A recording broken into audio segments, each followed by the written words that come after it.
घने जंगलों में से 3 बहनें घड़े लेकर पानी लेने तालाब के किनारे जा रही थीं। तभी सामने से एक खूबसूरत युवक घोड़े पर जा रहा था। अरे, ये कितना खूबसूरत युवक है। ये तो हमारे गांव का लग भी नहीं रहा। क्यों ना मैं इससे शादी कर लूं? फिर उसके दिल में ख्याल आया, मेरी शादी, क्या कभी मेरी भी शादी हो सकती है? मेरी उम्र इतनी ज्यादा हो गई है। उसने नजरें चुरानी चाहीं, परंतु दिल माना ही नहीं। उसने मन में सोचा, हर लड़की को शादी करने का अधिकार है। इसे कैसे पता चलेगा कि मेरी उम्र ज्यादा है? और ये तो हमारे गांव का भी नहीं है। एक काम करती हूँ, जल्दी से इसे अपने प्रेम जाल में फंसाती हूँ। हाँ, यही ठीक रहेगा। वैसे भी अब तक मेरी शादी का वक्त निकला जा रहा है और गांव में मेरी शादी होने वाली भी नहीं। मुझे किसी बाहर वाले से ही शादी करनी होगी। क्या देख रही हो? चलो जल्दी से, हमें पानी भरना है। देखो पूनम, काव्या, तुम दोनों तालाब से पानी भरो। तब तक मैं थोड़ी सी लकड़ी लेकर जंगल से आती हूँ। ठीक है दीदी, संभल कर जाना। फिर सुगंधा झाड़ियों के बीच से निकल पड़ी और घोड़े के सामने आकर खड़ी हो गई। अरे तुम इधर कहाँ जा रहे हो? इस गांव में मत जाओ, यहाँ के लोग अच्छे नहीं हैं। ये मुसाफिरों के साथ अच्छा व्यवहार नहीं करते। अरे, तुम कौन हो जो मेरे बारे में इतना सोच रही हो? मैं तो दूसरे राज्य से आया हूँ और मुझे आगे और सफर करना है, लेकिन तुम तो मेरी मदद कर रही हो। आज किसी को पहली बार देख रहा हूँ जो मेरे बारे में इतना सोच रहा है। क्यों नहीं, आखिर हम इंसान ही तो हैं। हमें एक दूसरे के बारे में सोचना चाहिए। इसलिए मुझे तुम्हारी फिक्र हो रही थी।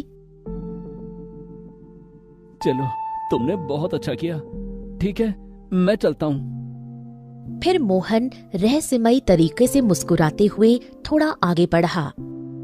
अरे, इससे मेरी बातों पर यकीन आ गया। देखो, मैं यहाँ नया हूँ और मुसाफिर हूँ। मुझे आगे कई दिनों का सफर करना है। क्या तुम मेरी इतनी फिक्र कर ही रही हो, तो क्या तुम मुझे रात भर अपने यहाँ रुकने की जगह दोगी, ताकि मैं सुबह होते ही अपने सफर पर निकल सकूं? अरे, ये क्या? मैं तो इसे अपने प्रेम जाल में फंसाना चाहती थी और ये खुद ही मेरे साथ जाने के लिए तैयार है। अरे, ये तो बहुत अच्छा मौका है। मुझे इसे अपने घर ले जाना होगा और गांव वालों से छुपाना होगा, और अपनी दोनों बहनों से भी, क्योंकि उनकी भी शादी नहीं हुई है। कहीं इतना सुंदर युवक देखकर उनके मन में भी शादी की इच्छा न जाग जाए। क्या हो गया? तुम कुछ बोल क्यों नहीं रही हो? हाँ, क्यों नहीं। मैं तुम्हें अपने साथ घर ले जाने के लिए तैयार हूँ, लेकिन रुको, पहले मुझे अपनी बहनों से पूछना होगा। तुम यहीं रुकना। फिर सुगंधा तालाब के किनारे चली गई। दीदी, आप कहाँ चली गई थी? और ये क्या, आप तो लकड़ियाँ भी लेकर नहीं आई। हाँ दीदी, क्या हो गया? सब ठीक तो है ना? देखो, मैं तुम दोनों को एक बात बताना चाहती हूँ। इतने दिनों से सोच रही थी कि बताऊं, लेकिन वक्त नहीं मिला। लेकिन आज बता देती हूँ। वो देखो, सामने जो घोड़े पर लड़का खड़ा है ना। हाँ, वो तो है, सुंदर बहुत है। देखो, उस पर नजर मत डालो। वो मेरा प्रेमी है और हम दोनों का 2 वर्षों से प्रेम प्रसंग चल रहा है। लेकिन अब और इंतजार नहीं कर सकती। हम दोनों कल शादी करेंगे, इसलिए आज हम दोनों घर जाएंगे और उसके बाद शादी कर लेंगे। दीदी, जब आप दोनों का प्रेम प्रसंग 2 वर्षों से चल रहा था, तो इतने दिनों तक गांव वालों के ताने सहने की क्या जरूरत थी? आप शादी करके अपना जीवन खुशी से बिता सकती थी। देखो बहन, सब चीजों का अपना वक्त होता है और हम दोनों का भी अब वक्त आ गया है कि हम दोनों शादी करें। इसलिए अब हम दोनों शादी करने वाले हैं। पर दीदी, आज से पहले तो मैंने इसे कभी यहाँ नहीं देखा। मुझे कुछ ठीक नहीं लग रहा है। चुप हो जाओ काव्या, तुम्हें क्या है? हमारी तीनों बहनों की शादी नहीं हो रही, इसका मतलब ये नहीं कि मैं अपने प्रेमी को छोड़ दूं। मैं उसे लेने जा रही हूँ और तुम दोनों उसके सामने कुछ उल्टी पुल्टी हरकतें मत करना, समझ गई ना? सुगंधा वहां से चली गई।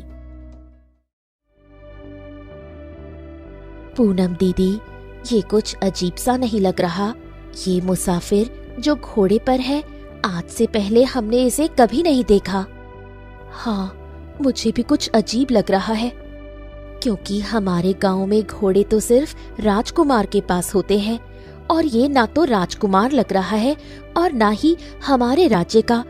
मुझे कोई बड़ी मुसीबत आने का संकेत लग रहा है। अब हम क्या कर सकते हैं? दीदी ने जिद कर ली है तो हमें ना चाहते हुए भी दीदी का साथ देना ही होगा। फिर दोनों बहनें परेशान हो गईं और सुगंधा मोहन को लेकर अपने घर आ गई। सुगंधा हमेशा मोहन को देखती रहती और मोहन एक रहस्यमयी मुस्कान देता। देखो, अब तो तुम मेरे घर आ गए हो और मेरी दोनों बहनें भी हैं, लेकिन मैंने उनसे कहा कि तुम मेरे प्रेमी हो, तभी उन्होंने तुम्हें इस घर में आने दिया, नहीं तो वो तुम्हें इस घर में आने भी नहीं देती। क्या सच में तुम मुझसे प्रेम करती हो? तो क्या तुम मुझसे शादी करने के लिए तैयार हो? क्या सच में तुम मुझसे शादी करना चाहते हो? मैं कोई सपना तो नहीं देख रही? नहीं, तुम दिल की बहुत नेक लड़की हो। तुमने मेरे बारे में इतना सोचा और बिना पहचान के तुमने मुझे अपने घर में रहने की पनाह दी। तुम्हारा दिल बहुत नेक है और मुझे ऐसी ही नेक लड़की की तलाश थी। तुम मुझसे शादी कर लो, मैं तुम्हें बहुत खुश रखूंगा। ठीक है, मैं खुशी खुशी ये विवाह करने के लिए तैयार हूँ। मुझे भी तुम बहुत पसंद हो। देखो, मेरा घर यहाँ से जंगल के पास है, तो तुम्हें मेरे साथ चलना होगा और हम दोनों वहीं पर शादी कर लेंगे। हाँ, क्यों नहीं, मैं तैयार हूँ। मैं तुम्हारे साथ चलने के लिए तैयार हूँ। चलो चलते हैं। फिर दोनों घर से निकलते ही हैं कि तभी वहां पर पूनम आ गई। बस करो दीदी, आप दोनों शादी कर लोगे तो क्या मैं यहाँ कुंवारी बैठी रहूंगी? नहीं, मुझे भी विवाह करना है। इसमें कौन सी बड़ी बात है? तुम मेरे साथ चलो, मैं तुम्हारा विवाह अपने छोटे भाई से कर दूंगा। वो भी मेरी तरह बहुत सुंदर है और समझदार भी, और तुम भी तो अपनी बहन की ही तरह इतनी सुंदर हो, तो तुम्हारी शादी मैं अपने भाई से कर दूंगा। क्या सच में तुम अपने भाई से मेरी शादी करवा दोगे? हाँ हाँ, क्यों नहीं। अरे आखिर जब तुम्हारी बड़ी बहन इतनी अच्छी है तो तुम भी अच्छी होगी, इसलिए मैं तुम्हारी शादी अपने भाई से कर दूंगा। और अब तो वक्त भी हो गया है, तो सुबह होते ही हम तीनों निकल पड़ेंगे और अपने गांव पहुंचते ही मैं सुगंधा से शादी कर लूंगा और तुम मेरे भाई से शादी कर लेना। ठीक है, मैं इसके लिए इंतजार करूंगी। मुझे थोड़ा खुली हवाओं में टहलना है, मुझे थोड़ा बाहर जाना है। संभाल कर जाना। हाँ, क्यों नहीं। फिर मोहन घर से बाहर निकल जाता है। तभी पीछे से काव्या आती है।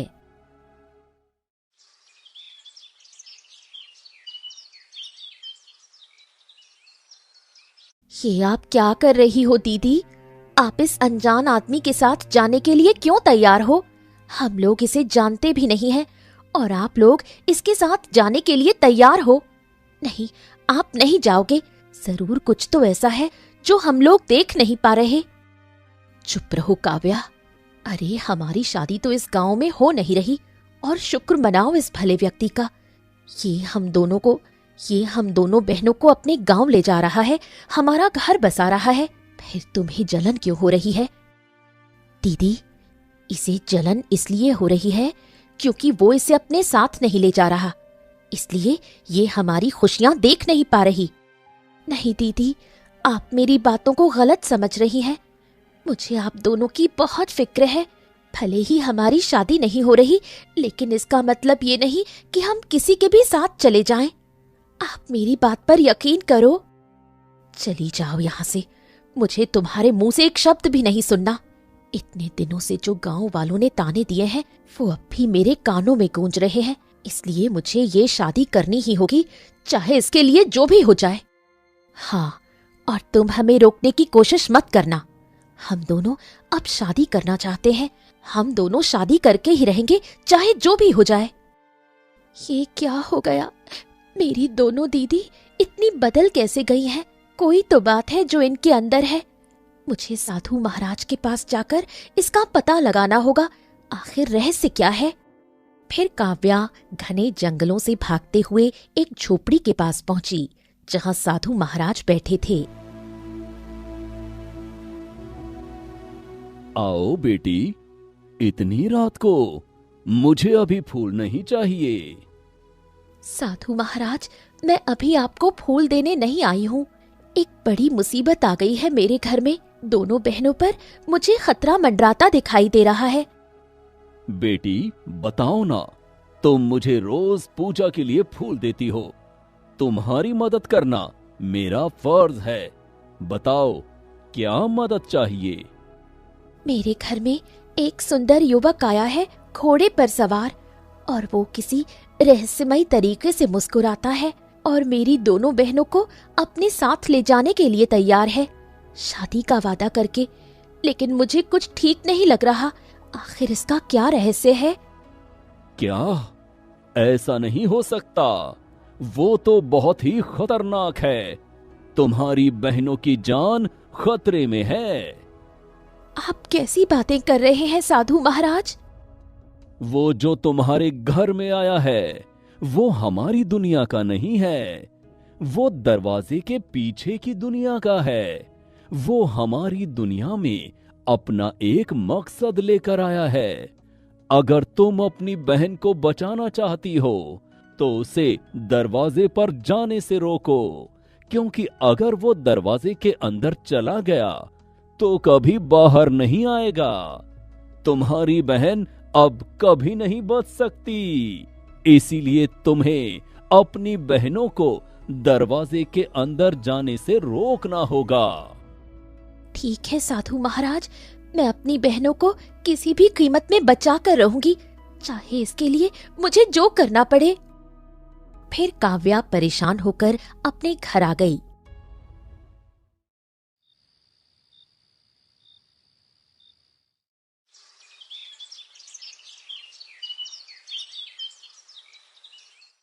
अगली सुबह सुगंधा और पूनम दोनों तैयार होने लगी। ये क्या कर रही हो दीदी? आप दोनों मत जाओ, भगवान के लिए मैं आपके पैर पकड़ रही हूँ, आप मत जाओ। देखो बस बहुत हो गया, तुम हमारी खुशियों के बीच मत आओ, इसलिए मुझे जाने दो। हट जाओ मेरे रास्ते से। हाँ, हम दोनों के बीच मत आओ। दोनों बहनें घर से बाहर निकल गईं।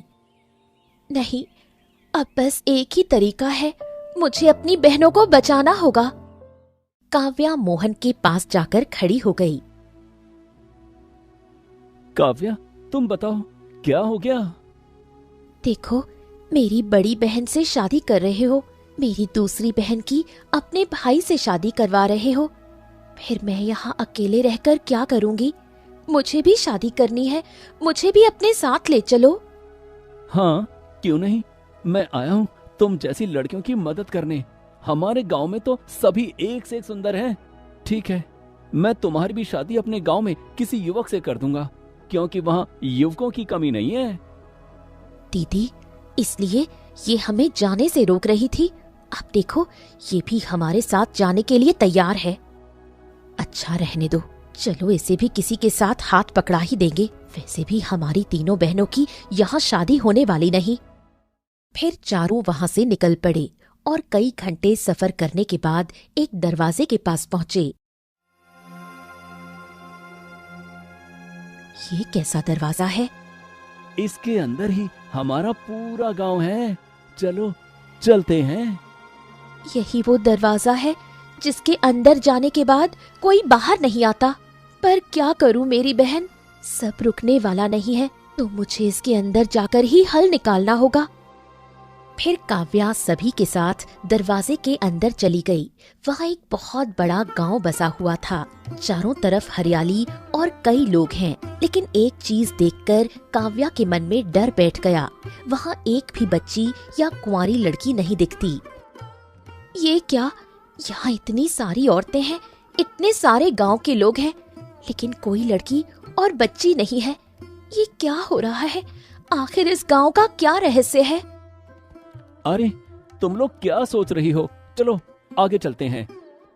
सच में ये तो बहुत अच्छा गांव है। हाँ दीदी, अब तो ये हमारा ससुराल बन जाएगा। सच में हमारे गांव से अच्छा यही गांव है। यहाँ हमें कोई कुंवारेपन के लिए ताने नहीं देगा। हाँ, तुम ठीक कहती हो, चलो चलते हैं। फिर दोनों बहनें खुशी से मोहन के पीछे पीछे चलने लगीं और वहीं पीछे काव्या भी धीरे धीरे आगे बढ़ने लगी। मोहन सुगंधा को लेकर राजमहल पहुंचा, जहां राजा पहले से ही बैठा हुआ था। मोहन ने सुगंधा को पकड़कर राजा के सामने धक्का दिया, जिससे सुगंधा राजा के पैरों में गिर पड़ी। ये लीजिए महाराज, मैंने आपकी अमानत ला दिया। अब से ये आपकी अमानत है। तुमने बहुत अच्छा काम किया है। तुम ही हमारे राज्य के सबसे खूबसूरत हो, जो हमारे सारे गांव वालों को लड़की ला कर देते हो। हाँ महाराज, आपका हुक्म सर आंखों पर। आप जो कहोगे मैं करने के लिए तैयार हूँ। तुम मेरे सबसे वफादार सेवक हो और आज से तुम मेरे सबसे भरोसेमंद सेनापति रहोगे। मोहन वहां से जाने लगा। ये तुम क्या कर रहे हो? तुम तो मुझे अपनी पत्नी बनाने वाले थे, फिर तुमने मुझे राजा को क्यों सौंप दिया? क्योंकि तुम राजा की अमानत हो और अब तुम राजा से ही शादी करोगी। फिर मोहन वहां से जाने लगा। ये क्या? तुम तो मेरी शादी अपने छोटे भाई से करवाने वाले थे, लेकिन यहाँ आकर तुमने मेरी खुद की बहन को राजा के हवाले कर दिया। तुमने ऐसा क्यों किया? ये मधुना गांव है और यहाँ कोई भी लड़कियां पैदा नहीं होती। लड़की पैदा होते ही उसका गला घोंटकर मार दिया जाता है। यहाँ सिर्फ लड़का ही पैदा होता है और सभी लड़कियों को फंसाकर लाकर सभी लड़कों से शादी कराई जाती है, जैसे कि तुम तीनों बहनें फंस कर आई हो। तुम ये ठीक नहीं कर रहे हो। फिर आखिर यहाँ लड़कियां क्यों नहीं पैदा होती? क्योंकि लड़की पैदा होते ही हमारे राज्य का नियम है, उसका गला घोंटकर मार दिया जाता है। इसलिए जब तुम्हें यहाँ लाया गया तो यहाँ कोई बच्ची या लड़की नहीं होगी, क्योंकि यहाँ का यही नियम है। कोई भी लड़की या बच्ची तुम्हें नहीं मिली होगी। फिर मोहन वहां से चला गया।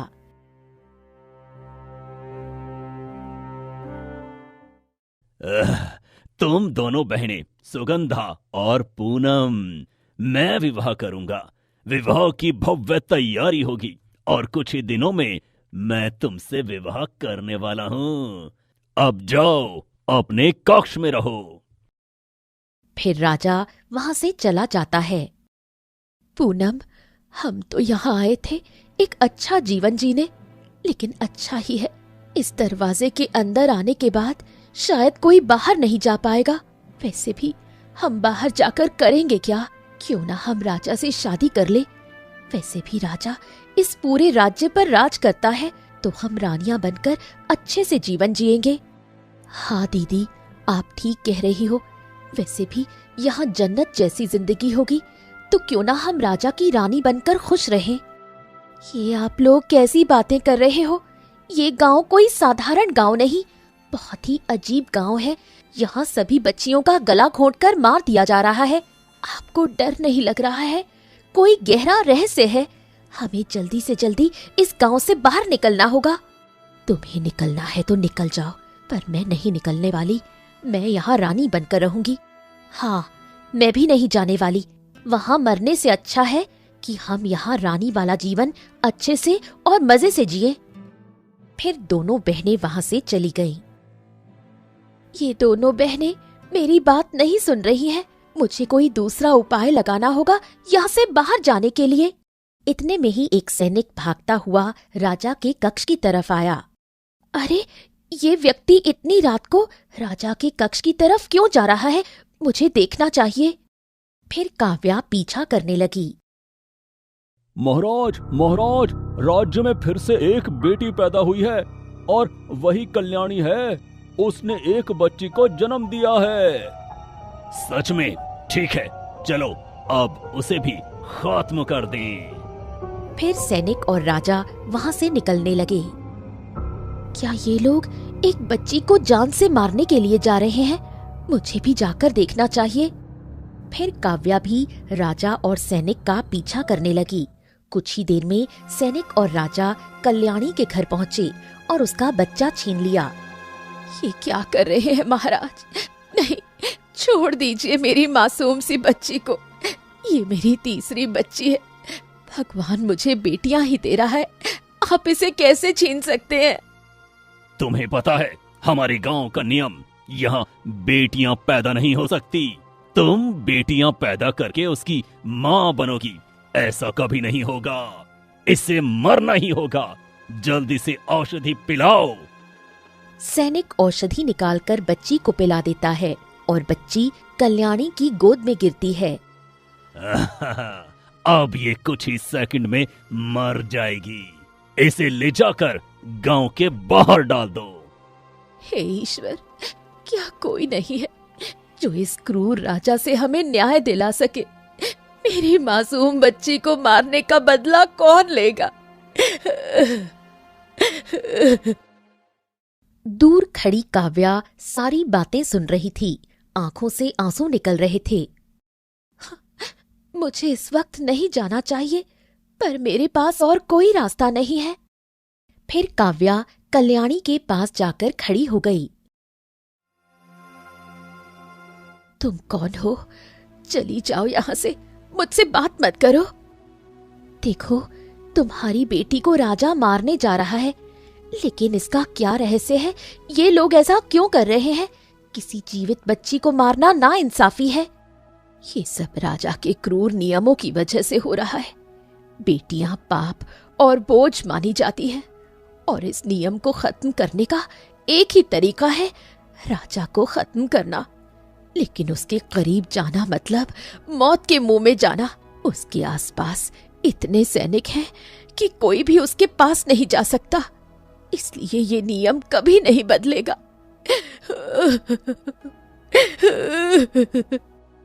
कल्याणी फूट फूट कर अपनी बच्ची को देखकर रोने लगी। मैं समझ गई कि मुझे क्या करना है। अगर मुझे राजा को हटाना है तो इसके लिए मुझे उसके करीब जाना होगा। फिर काव्या राजमहल पहुंची। राजा राज दरबार में बैठा था। सही मौका है, मुझे अंदर जाना चाहिए। फिर काव्या राजा के सामने आकर खड़ी हो गई। अरे तुम यहाँ क्या कर रही हो?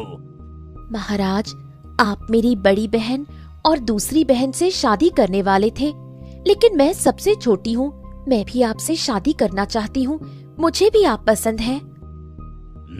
ठीक है, तुम सबसे छोटी हो और इन दोनों से ज्यादा सुंदर भी हो।